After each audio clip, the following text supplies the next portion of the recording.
yake. Lakini nataka kusema hivi, mimi niko ndani ya serikali, na serikali ya William Samoei Ruto mimi naiunga mkono, na wale wengine wananisikiza tutaiunga mkono, na wale wengine wako ndani ya Kenya wasifikirie kwa sababu Mount Kenya watu hawajafurahi ati watu Mount Kenya region wako na shida na president ama na serikali ati wataingilia katikati. Iwe tena tumerudia ile siasa ya 41 against 1. Ati tunataka kugawa nchi ya Kenya tuweke Mkikuyu kando na Mumeru. Nataka kusema sisi wote tuko ndani ya serikali. Wale viongozi ambao wameanza kueneza ukabila kwa sababu ati kuna shida Mount Kenya region lazima wakome. Tunataka kuelezea viongozi wengine watuheshimu, na hii heshima lazima itapatikana.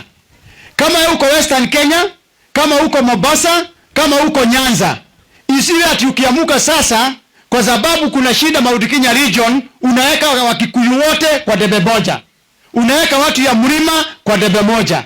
Hiyo lazima tuwaelezee kinaganaga. Sisi hatutakubali kutengwa, kwa sababu kama kuna Mkikuyu amekosea wengine, pigana na huyo Mkikuyu peke yake. Kama kuna Wakikuyu 10, Wakikuyu ni milioni mingi, sio 1,000, sio 2,000, na kwa hivyo tuheshimike. Nataka kuambia makabila wengine vile tunawaheshimu mtuheshimu. Mimi naishi na makabila wote ndani ya Laikipia. Hakuna kabila yeyote ambaye haiko ndani ya Laikipia. Na kwa hivyo mimi siwezi eneza maneno ya ukabila, kwa sababu mimi nachaguliwa na makabila zote.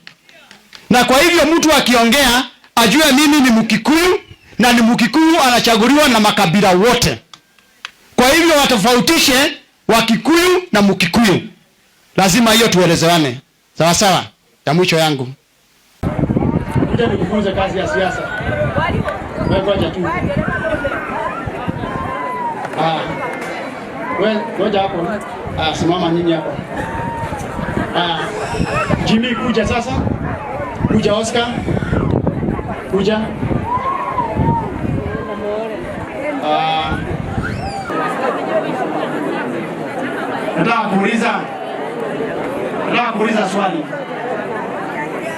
Nataka kuuliza swali moja. Kuna wakati nishali kukuja hapa mtu akaenda nyumbani bila kitu. Kwa hiyo nikisema kitu tunafanya nyuma ya hiyo gari. Kila mtu nyuma ya hiyo gari.